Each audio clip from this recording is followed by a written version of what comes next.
So why did NAR choose to go down this path? Just because they're settling doesn't mean that they are feeling like they're wrong. Well, the settlement clearly states that there's no admission of any wrongdoing. Welcome to Lawrence Real and Local, Keepin' It Real podcast, presented to you by the Lawrence Board of Realtors. We are your go-to source for all things real estate in Lawrence, Kansas. I'm Lexi Haskin with Flint Hills Mortgage. And I'm Emily Robertson with McGrew Real Estate. Together, we're here to make the journey to homeownership a breeze. Join us as we share insider insights, expert advice, and a dose of fun along the way. Welcome to Lawrence Real and Local by the Lawrence Board of Realtors. And we are joined today by Rob Hulse, the Vice President of the Lawrence Board of Realtors. Welcome. Well, thank you. Most people don't know I'm actually the Vice President. I do my research. How about you? Yeah. It's impressive. A lot of people are CEOs or directors or whatever. I'm a VP, Executive Vice President. Yeah. Yeah. I'm sorry that I forgot the beginning part. That's The okay. Executive Vice President. You're on the mark. That's awesome. Go, Lexi. I mean, I could have just been like, we're here with just Rob. That's me. I'm just Rob. But for those of you listening, we have a joke in our committee. We're all on a committee together, and we said that we were going to put just Rob on a coffee cup for Rob. So that's where that came from. I wasn't being rude to Rob. We have so many committees, and at least once or maybe twice a year, we do a little go around the room and do introductions, right? And by the time I've done that a few times and it gets to me, I'm just Rob, right? So, I mean, that's where that has come from. Yeah. It's like, how many times, because I'm obviously on every committee, right? So how many times Overachiever. do I say, and I'm just Rob? So yeah, that's where that comes from. Mm-hmm. Oh my gosh. Well, thank you so much for taking your time out of your day to come and do this with us. Absolutely. Well, thank you both for doing this. You guys are doing an amazing job with this, and we're really grateful. This is really a great venue. Thank you. So before we dive in to the hot topic that everybody wants to hear about, the facts, why don't you just give us a little bit of background on yourself and how you got to where you are and just the fun stuff. Yeah. I think of myself as I say, I'm you. I was a realtor, right? I did that for 14 years. My wife and I were kind of a husband and wife thing, a husband and wife team, and we were in the business for about 14 years. And I also was in leadership. So I was involved at the board level with the Lawrence Board of Realtors on committees, and then that turned into director, treasurer, and I ran for president. And so I served as the president of the Lawrence Board of Realtors, and I really liked that. I mean, I kind of thought that was a pretty cool gig, and we had a wonderful executive officer, Kay Wurtzberger at the time, and she's recently passed. But Kay was our executive officer, and she announced her retirement. And so the market was the right time to do it, and it was the right time for my wife and I personally. And so I threw my hat in the ring to become the executive officer of the Lawrence Board of Realtors. So that's my background. I'm you. I'm a realtor. I've walked in those shoes and done that. Now, that being said, I'm more removed from that than I ever have been, because I've been doing this now for 14 years, going and actually into my 15th year as the EVP of the LBOR. Lots of acronyms. We use lots of acronyms. Mm-hmm. I feel like in this industry in general, there are just so many acronyms. Yeah. There are. I mean, even acronyms for the things that already have acronyms, and then you'll be talking like, what are you talking about? And they're like this, and I'm like, you mean this acronym? Yeah. But and it's unfair it's really unfair to the consumer, because they don't get it. I mean, and why would they, right? I mean, so it's our job to explain it and Absolutely. not get so comfortable in our terminology and our vernacular that we're using lingo and acronyms that they don't get. And so that could segue pretty well into what we're going to talk about today, which is doing a better job explaining how real estate commissions work and being transparent, and how being totally transparent. And I'll tell you that the Lawrence Board of Realtors, our membership, and really in the state, I think we're a little ahead of where a lot of people are across the nation, because our forms are supportive of this. We have very few changes on the horizon as a result of the settlement because we're really in pretty good shape to begin with. Yeah. And I mean, I think that's awesome. And too. I jumped way ahead on you, so I'm sorry about that. It was great. It was a good segue. Oh, all good. I mean, who knows? We could even re-ask you questions over and over again because I feel like you get the same questions about it over and over again. Yeah. Because you're like, Yeah. Lexi, please do not. They can rewind this episode and give me like, I think I heard this earlier. But yeah, so I mean, if you guys haven't picked up on this, today we are talking about the NAR, National Association of Realtors. Another acronym, there you go. Another acronym, the settlement, and what to know. I mean, the media has just put out so much on this topic, and it's just crazy to know what's real, what's not real. And we're here to just say, these are the facts. Exactly. And that's what the National Association of Realtors has been trying to do from the beginning. Back when the case was announced and we were going to have this trial, and for us it's very close. So this whole case, this settlement, originated out of a seller claim in Missouri. So just very close to us in Missouri, claiming that their commission dollars that were spent on the sale of their home were used to pay a buyer broker, and they weren't aware of it. So here we have a seller that doesn't feel as though they understood or were aware that some of the commission pool that they paid went to reward basically or compensate a buyer's agent for bringing the buyer to the house. And I will say, as we go through this, we're going to try really hard to keep, or I'll speak for myself, I'm going to try very hard to keep opinions.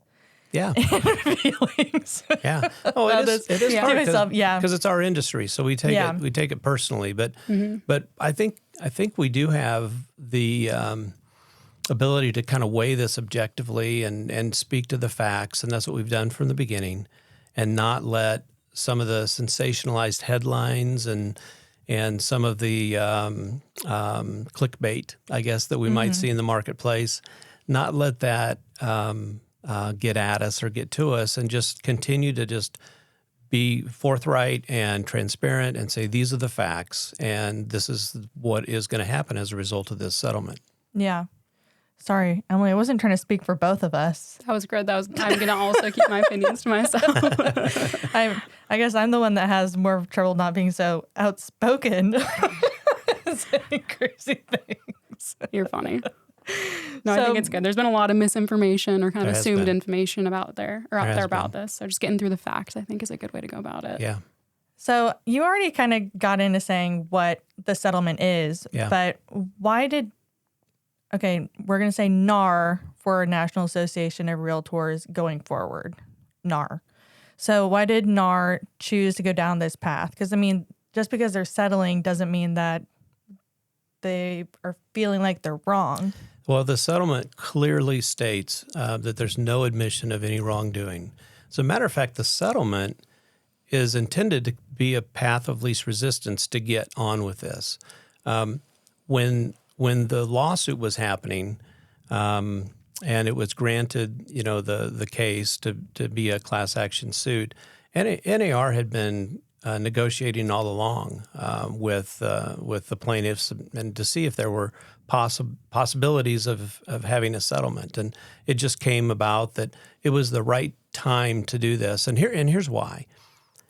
Had NAR appealed and kind of drug this out, they had every right to.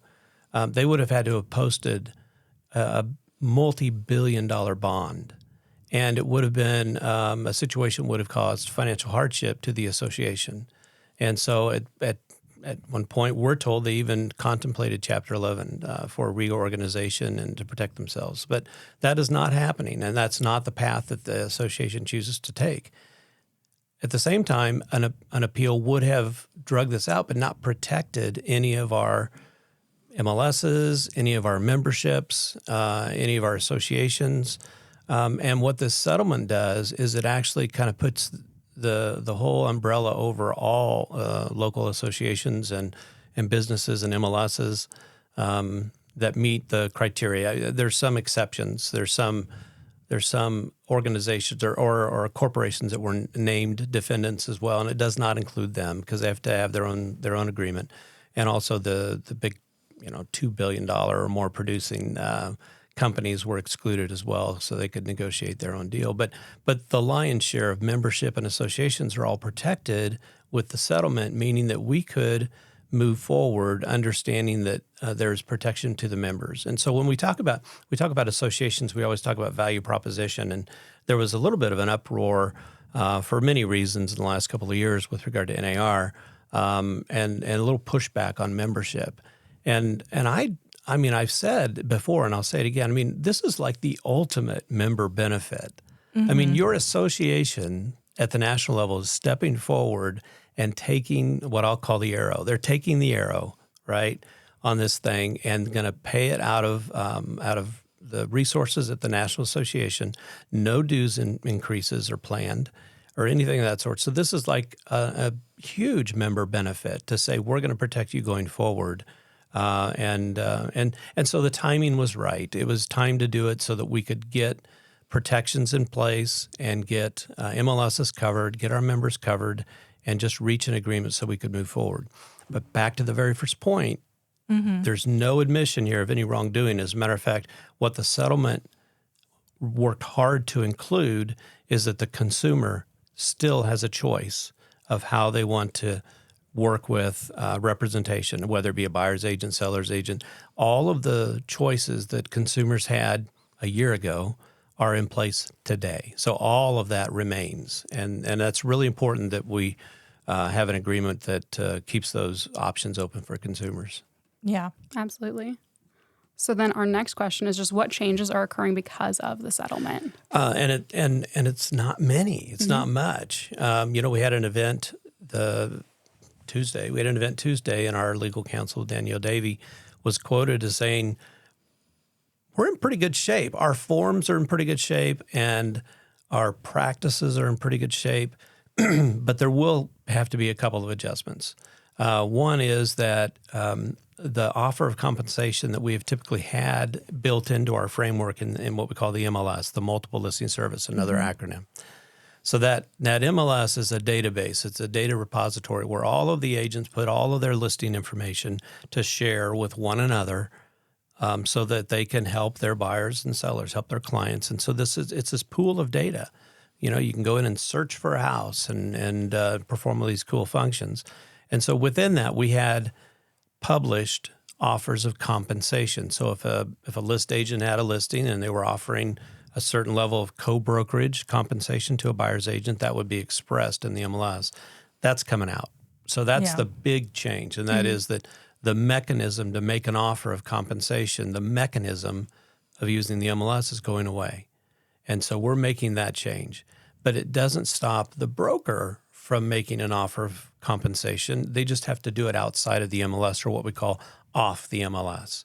The other change, and it's not a change in agency or practice. It's just going to be a tightening and maybe a sharpening of the skill sets for our agents. Is that before they tour a home with a buyer, they have to have a written agreement. We've been advocating for written agreements forever. Matter of fact, Kansas moved away from dual agency and into buyer agency and designated buyer agency and all of that back in the 90s. I mean, we've been moving in that direction for a long time. But a lot of times you'll meet with a prospective buyer and the buyer has a prospective agent, right? I mean, they're kind of interviewing the agent at that point, seeing if they like them and see if it's someone that they could be compatible with and work with. Well, this settlement will require the agent to have a written agreement with the buyer before they can enter the home. Now, some people say, does that mean people have to sign a buyer agency agreement in order to get in the house? The answer is no. You have to have a written agreement. So it doesn't have to be an agreement saying that I represent you or I'm choosing to represent you and you have to pay me. It's just let's get it in writing so that we're very clear and everybody understands what the options for a consumer are, what are the choices that they have to make, and what is it that I'm performing for you today as I take you through this house so that there's clear transparency. Yeah. Those are really the two changes. We take the MLS offer of compensation off the table. It gets handled off the MLS, and before any home tour occurs, they have to have a written agreement. Yeah. And I mean, I think that's also something that's very important for consumers to realize too. Mm-hmm. I mean, we've been hearing about this for a really long time about these new forms that we're going to have. I say you guys. Yeah. You guys. Yeah, us. Realtors. Yeah, realtors are going to have it signed. But if consumers haven't really been paying attention or have only been paying attention to just like the headlines or this or that or transparency in general, they aren't going to realize, oh, if I want to go look at a house or if I want to do this, I am going to have to sign something. And it is just going to have to be explained to them. But at the same time, I feel like there might be some pushback from them. Why do I have to sign something? Well, I never had to sign something before. Right. Sort of thing. Yeah. And in the past, you might say, okay, no big deal. Don't sign anything. We're not engaged with one another, right? We're not connecting each other in terms of representation, so let's go look at the house. But now what you'll sign, I don't know, we're working on those forms, and our attorneys are still working on this to have everything in place. And it could be different from each brokerage, correct? Different from each brokerage, and each buyer could have a different box to check. And that box might be, I choose not to have any representation, and I am not obligated to pay a fee to see this house. Check the box. So a buyer might say, well, I don't want to sign an agreement. But what we're asking, I think, what the future will hold is that the buyer has to at least acknowledge that the offers have been presented to them so that they understand and there's transparency. And they can check a box or they can sign on a particular line or whatever the case might be, however those forms turn out, offering some level of disclosure. Absolutely. Did you like my grumpy voice? That was good. Oh my gosh. So if the MLS, the multiple listing service, no longer is the place to offer compensation, what is the value of MLS still? That's interesting because I had that question from some very seasoned people like, oh gosh, should we be concerned about the MLS? Are we even of value anymore because it's no longer the place to go look for offers of compensation? And it's such a short-sighted view of what an MLS is and what an MLS does. And that's not the agent's problem. It's our problem that we're not articulating to our membership what the value is. But if you think about this common ground, this place, this repository, this data repository where we can exchange information, that has tremendous value. So that when you want to represent your client and go find information, right? And go find, and what we would not call information, we call reliable information, direct from the source, then it is that place where you can go and feel safe and secure that you can conduct business on that platform. So the information alone is incredibly valuable, and it's the place where we deposit all that data. The other is that we provide a lot of technology services. So our MLS, for example, populates MLS data at these third-party sites that you hear about. So whether it's realtor.com or homes.com is spending $1 billion in advertising. Well, they're nothing without the MLSs across the country supporting what it is they're doing by providing data. And so when we have the MLS data, we're sharing it with the various services out there for consumers to see.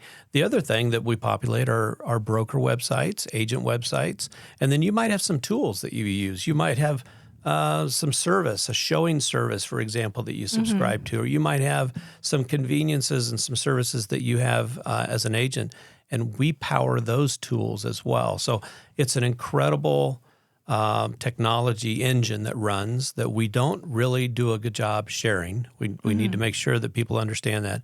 And then last, I would say we support small business. So if you're a small broker, if you're a small company, and you're trying to compete in a market with the big companies, and even our biggest company in this market doesn't have a third of the market share, right? So there's still 2/3 out there. So even the biggest company still benefits with this, but the small business owner, the independent contractor, has a means to conduct business that's at the same level, the same price, the same affordability, the same mass of data that the other larger brokers with more listings, for example, would have. So they're not placed at a disadvantage. We provide for them this level playing field where all things are equal so that they have access as a small business. I mean, just because they can't post the compensation in there, correct me if I'm wrong, but is there a space where they could put like a link back to their listing on their website so they could put a link there that people could click on that would take them back to where the other information would be? Yeah. So what I'll say to this... Would that be allowed? Well, what I'll say to this is we would allow in our MLS for virtual tours, for example, or possible link backs to agent websites. But what we won't allow is a link directly to a page that shows commission, because now we're being a little facetious in this whole, well, we're not going to help with offers of compensation, yet we're kind of orchestrating a means to get at it. If you just want information in greater detail about the house and the agent and the company, then yes, you can click into the agent, you can see their information, you can jump to their company, their website, their profile, and gain that information. And that is where many brokers are talking about displaying their policy with regard to their offers of compensation. I was just trying to think of a way where maybe it could even be easier for realtors to look for that information for their buyers that might not be able to afford paying for compensation on their own if a seller wasn't willing to offer that too. Because, I mean, that would just take that whole pool of buyers out of that property potentially. Yeah. So again, commissions have always been, I'm going to say this, commissions have always been negotiable. Commissions are not set by state law. These are my disclaimers. All right. And so these choices have always been there for consumers. But a seller may list their property with a company on terms that both parties agree to, right? Because the company has to agree to these terms as well, saying, okay, we'll list your property for you, and this is the fee that we expect to be paid.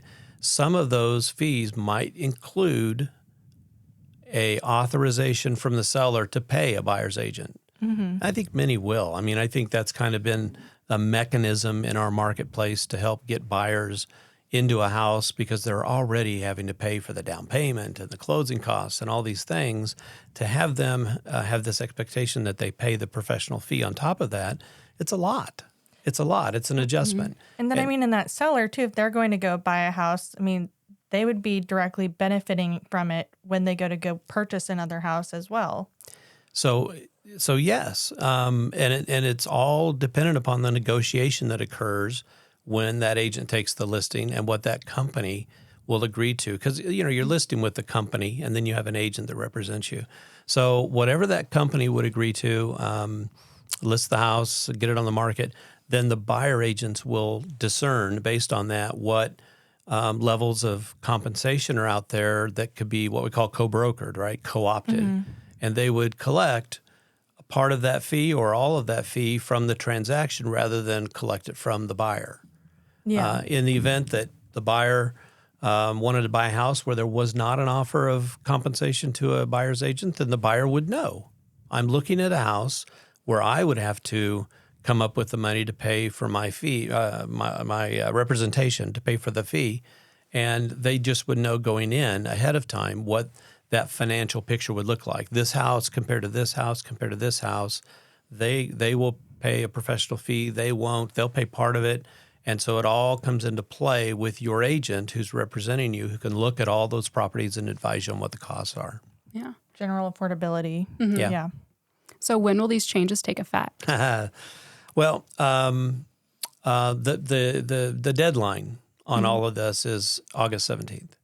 That's the deadline. And it's August 17th because it's a benchmark from, so many days from a date that preliminary approval was granted and so on. So we thought it'd be mid-July, and it took a little longer, I think, for some of the motions to happen and the approval of the court. And so Now it's August 17th. So we will get, and we're working frantically right now to get forms updated and get all the things in place. But we will wait and give brokers every opportunity up and until August 17th to make any enhancements, augmentations, adjustments, whatever they need to do in their environment to have a mechanism to share offers of compensation.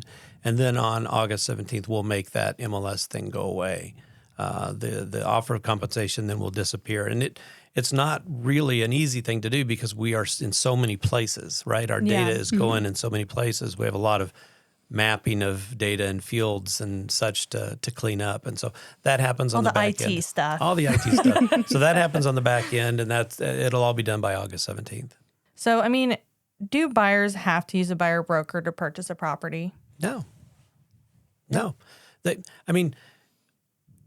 I think consumers are advised to seek professional help and see if that is something that they'll benefit from, right? And so you're smiling because I said what? Professional help? No, I was laughing at what I said in a different episode. Got some deja vu. I was getting deja vu. Yeah. Yeah. So the choice is there, right? I mean, so buyers may choose to have a buyer agent represent them. Buyers may choose not to have a buyer agent represent them. And that choice is present today. It'll be present in 6 months. It was present a year ago. The choices for consumers have not changed. They'll just have to evaluate, just as they are, every day, whether or not they should seek representation. And I think if you have a professional working on your behalf, they're entitled to be compensated for their skills, right? Yeah. I mean, we have incredibly talented agents. This is the single most important financial decision that a person might make in their life. And to do that without representation, without some guidance through that process, historical understanding of the market, understanding of negotiations, understanding of how to navigate inspections, understanding about how financing comes into play with regard to the acceptance of their offer, how they compete for the win of getting the deal, right? Yeah. I mean, our agents put people in a position to win, whether they're sellers or buyers, and I guess the consumer gets to choose, just as they always have, who they will work with or work without, I guess. Yeah. But they're advised to. I mean, over 90% of consumers, when asked about of consumers of real estate services, when asked about their experience with their agent, had favorable things to say about their real estate representation. Yeah. And I will say for the people listening, and if you are a potential buyer or wanting to get into the market and want to know why you should use a realtor or some of the benefits of using a realtor, we do have a couple other episodes out or might be coming out. So we went with Sherry Drake with McGrew Real Estate, and she also talked about why buyer's agency even came to place in the first, anyways. Yeah. And why people felt the need to do that because they didn't realize they weren't being represented. Yeah.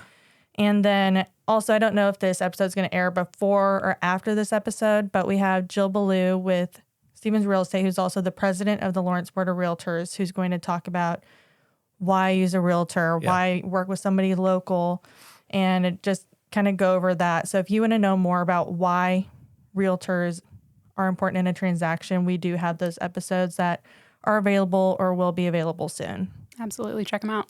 Excellent. Yeah. So what compensation offers can exist now with these changes? Again, I sound like a broken record, right? All of the same offers that existed 6 months ago exist today. And so agents can work for a fee that could be described as a flat fee. It could be a percentage of something. Agents could even be paid by the hour. Now, I think traditionally agents are offered a percentage of the transaction, but fees can be structured in any number of ways, and that's what is ultimately negotiated with your buyer representation or with your seller representation, and have those conversations. Have those conversations with your clients and have the clients make sure that they're asking those questions about what are the options. Yeah. And I mean, and it could be just different rules that the brokerages themselves have in place of Absolutely. how they can be paid. Yeah. Yeah. And nothing prevents a broker from saying, this is our policy. This is our price table or schedule. And that's fine. And so you just have to ask those questions, I guess. The age-old interview your agents and ask them lots of questions. So I was going to say, well, that next question we already answered. Yeah, moving along. So what does it mean to be working with a buyer? So this is important because as we're starting to roll out the settlement, we're finding a lot of questions, and NAR is trying to define all the terms. So they say you have to have a written agreement when you're touring a home. Well, then the question is, well, what's touring? You know? And so, touring was described then, it was defined as not only physically viewing a home, but virtually viewing a home with an agent. Both of those apply to the rule with regard to touring a home. Now, there's certain acts that one performs that would qualify you as working with a buyer. And when you're working with a buyer, even if you don't represent the buyer, if you're providing information, trying to get from point A to point B, and that means you're sharing, you're providing access to, you're providing documentation, you're providing a roadmap, you're providing some information on houses, you're working with a buyer. And when you're working with a buyer, you need a written agreement. So how does a settlement impact home buyers and sellers? Well, it really, again, doesn't have a tremendous impact on home buyers and sellers. Now, I'll say this.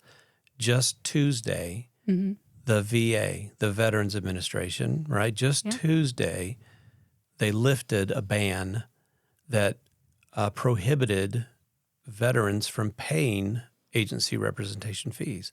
They couldn't pay a buyer fee. And in the market where sellers are compensating buyers' agents, that worked fine. But now if you're a seller and you're choosing not to offer compensation to a buyer, then any veteran buyer was going to have to come up with payment to pay for their professional fees. Or even worse, forego the right to have representation. Yeah. Right? We have to take care of our people, especially our veterans. And if the choice for a veteran is, and the only way for you to buy this house is that you have to pay the buyer fee, or I'm sorry, you can't get this house because you can't pay a buyer fee. You have to get it out of the transaction, or forego that and not have any representation, then it just put them at a tremendous disadvantage. So the VA just on Tuesday lifted that. They lifted the ban. It's a temporary lift while they evaluate the whole rulemaking process. And we hope that they'll come forward now with a formal rule in the future that will no longer prohibit a veteran from paying a buyer fee. So that's an impact. Absolutely. That's an impact on a buyer and seller in the market.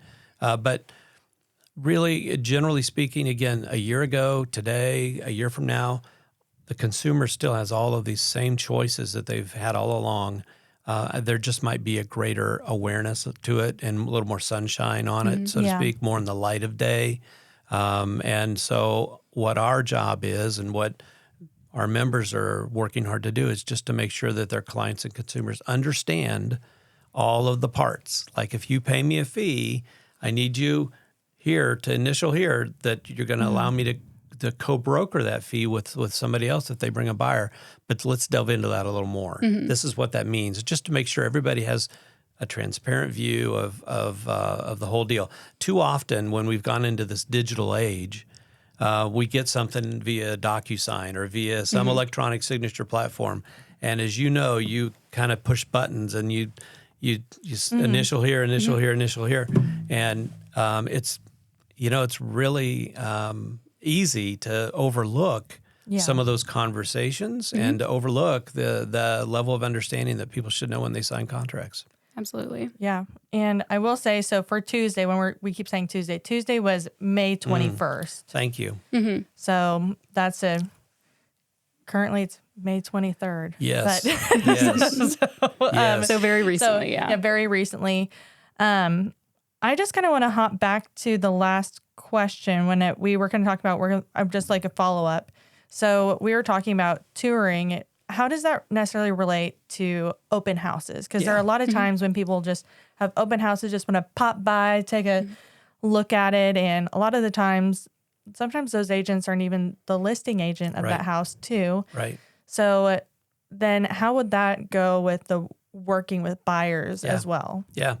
So in the first instance where I have a listing, I'm a list agent, it's my listing, I have a written agreement with my seller, right? I have a representative tie to my seller.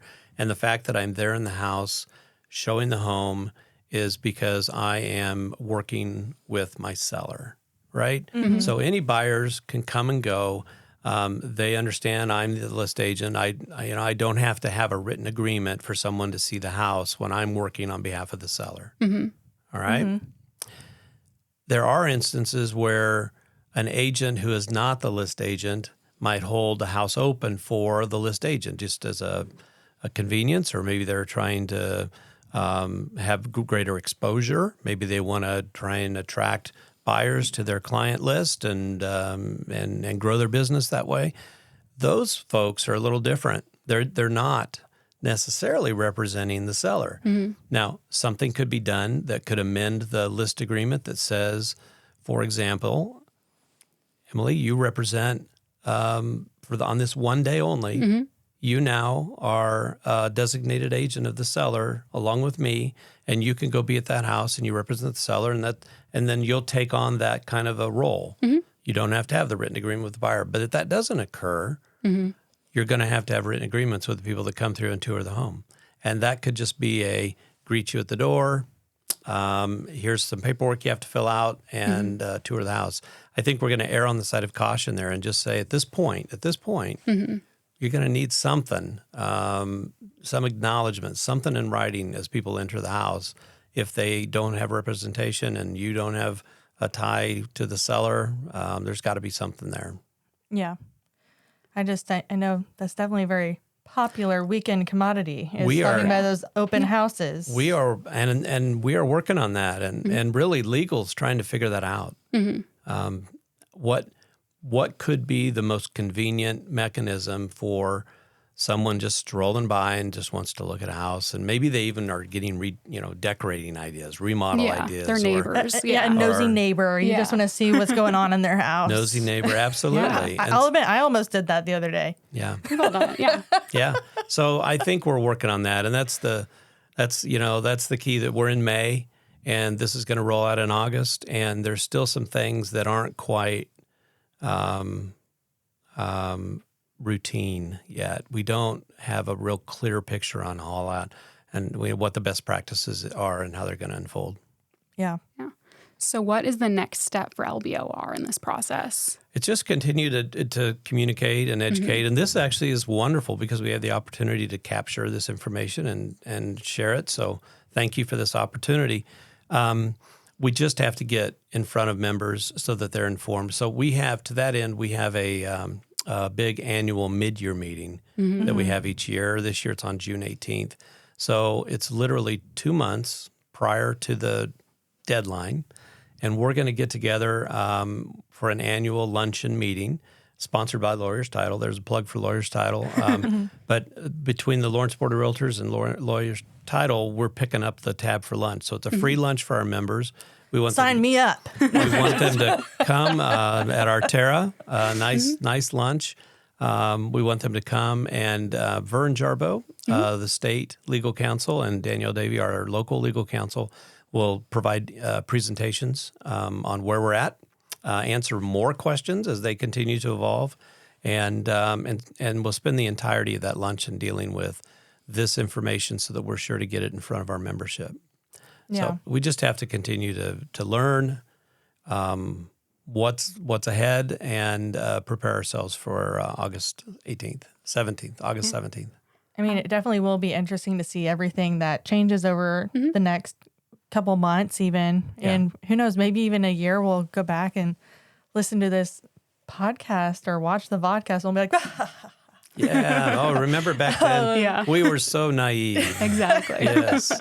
oh, we thought the world was ending, but yeah. Well, and that's, you know what, there are some, there are many that are like the sky is falling, right? And but we're not seeing membership declines. We're not seeing, we had a 40% increase in sales in April, puts us up 15% for the year. Woohoo, right? Yeah, so houses are still going to sell. People still have needs. And if someone provides a valuable service, there will always be a market for them. And that's kind of where we're at. The sky is not falling. Everybody needs to take a breath. Choices for the consumer remain. The changes are on our end. Realtors have to adapt a little bit. We get these written agreements and get the MLS out of the equation with regard to offers of compensation, and just do some back-end technology stuff, and we'll be fine. I mean, I know I said I was going to keep opinions out, but I will say one opinion. I do think that this is a good thing for realtors and consumers because, I mean, transparency on both sides. I mean, consumers will have way more transparency, have a better understanding of the process of what's expected of them and just what they're getting from the transaction. And then also buyers' agents or agents in general will know how serious the people they are working with are about buying a house and where they're actually at. And it'll just be better communication, more transparency throughout. So personally, I think this is a good thing. Yeah, I think, out of COVID, we learned that we can work differently, right? I mean, we can find good things out of. I can put on my slippers we can find some positives out of even the worst things. And so this is expensive. This is a significant settlement, and so there's a lot there. But let's find the positives, like you said, and change some behaviors and grow some understanding, and that can't be anything but good, right? Yeah. Yeah. I will say, when I said I was going to say I had an opinion, did you see the look of fear that entered Emily's eyes? I did. I was like, oh no. She was just like, oh my God. Here it comes. What it was is visible, she going to say? I was like looking at you. I was like, I know she's going to make a face. I am, yeah. I always do. Here it comes. Yeah. Oh my gosh.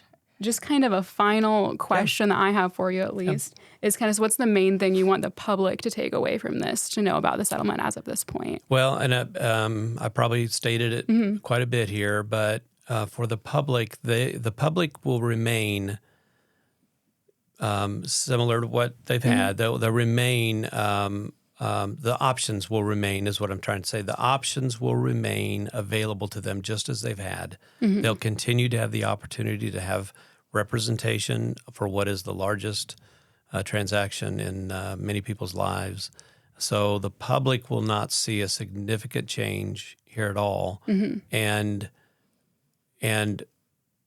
when we communicate what we're communicating, understand that our position on this is let's just talk about the facts. Let's talk about the facts of the case and not sensationalize it or throw opinions in and do a sensationalized storyboard or anything of that sort. So this is not looking at this through rose-colored glasses, and it's also not the sky's falling. We're trying to be very objective about this and make sure that we're in a position to move forward and be healthy for all. But for the consumer, this is the main message, I guess.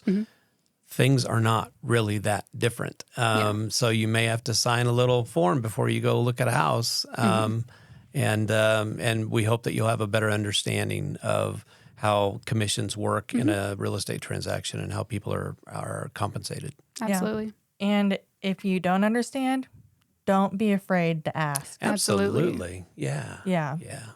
Yep. I mean, that's part of the job. Just being able to explain the things and just making sure that whoever you're working with does have a clear understanding. Yeah. Yeah. Your agent wants you to understand what's going on in the situation. If there's something you're unclear about, you can always ask. Always.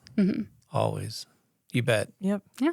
Well, don't forget to like and subscribe to this podcast. Do you have to point at something like, we podcast? watch those things. Click the button below. Below. I don't know if it's like over here, over there. I Just like it. do it above my head. I don't look crazy. I kind of look like I had wings when I was going like that. Yeah. Oh God. I like did I just do that? Thank you, Rob, for joining us today. Thank you. Thank you. And thank you to the Lawrence Public Library. Absolutely. Letting us use their podcast studio. We love it. So This is such a community asset. absolutely. And we're all lucky and very grateful to have it. They do a great job down here. Mm-hmm. Yeah.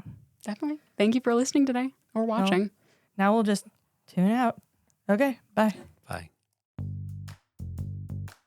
Thanks for joining us on Lawrence Real and Local Keepin' It Real podcast. We appreciate our guests taking the time to join us. Don't forget to subscribe and leave a review if you've enjoyed today's episode. For more information, please visit us on the web, www.lawrencerealtor.com. And remember, whether you're buying, selling, or simply dreaming of your future home, we're here to help. Until next time, keep it real And happy house hunting.